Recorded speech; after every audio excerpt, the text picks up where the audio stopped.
Like, subscribe, and leave a comment. So here's your review of AEW All In. Well, here's your reaction to AEW All In 2024.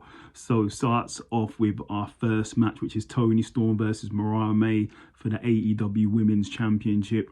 Really good match.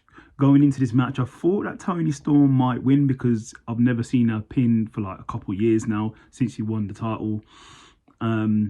She didn't have a mum ringside. Mariah May had a mum ringside. She slapped her own mum. Crazy.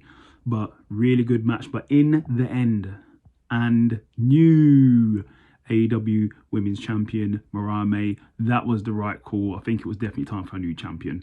Then we have Chris Jericho performing his own ring entrance, which was awesome. Then it was Chris Jericho versus Hook for the FTW World Championship. For the World, I believe he said it's called.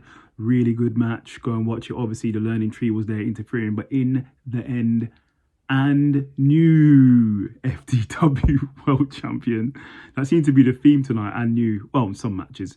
Then we had the triple threat tag team match, which was the Young Bucks versus FTR versus the Acclaimed for the AEW Tag Team Championships. Really good match. Go and watch it. But in the end, and still your AEW Tag Team Champions, the Young Bucks.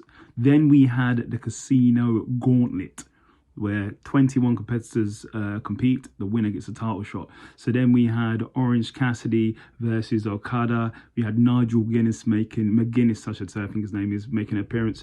Kyle O'Reilly, Zack Sabre Jr., Roderick Strong, Mark Briscoe, Hangman Adam Page, Jeff Jarrett, Ricochet. Wow, yes, Ricochet from WWE is now here. I don't know how they let him go. Christian Cage and Luchasaurus. Out of all of that, the winner, who will now be getting an AEW Championship title shot, is Christian Cage. Yes, I'm happy he won. I do like Christian Cage a lot.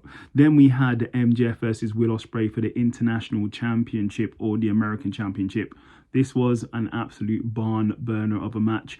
I do feel, though, I have to be honest, the match on Dynamite was slightly better, but this one was still solid match. I'm not sure if it will get 5 stars, maybe 4.5. But in the end, Danny Garcia did interfere as well.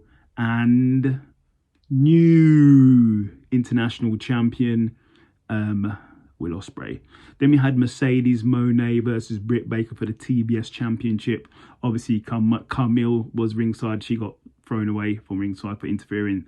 Really good match. Go and watch. I think the fans were a bit flat after the MJF and Will Ospreay match. That was a bit quiet. But in the end, and still, TBS Women's Champion Mercedes Moné. Then we're going to Darby Allin. Darby Allin versus Jack Perry in a coffin match for the TNT title. Really good match. Go and watch it. Obviously, there was glass, there was tacks, there was tables, there was chairs, there was everything. There was coffee. There's even coffins.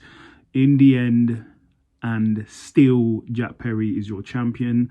And then basically, Darby Allin got beaten up on. They got beat down a bit by the Elite. And then who came to help? Sting came back to help. Then in the main event of the evening, it was Bryan Danielson versus Swerve Strickland for the AEW World Championship, the final countdown, career versus title. Really good match. Go and watch it. This was one of the best matches of the night. I think this and the MJF match was probably the 2 best matches. In the end, after all the moves, after all the counters, all the kickouts, this was a solid match. And new AEW World Champion Bryan Danielson. Congratulations to Bryan Danielson. He deserves it. I always wanted him to be the AEW World Champion, so congratulations to him. Great event.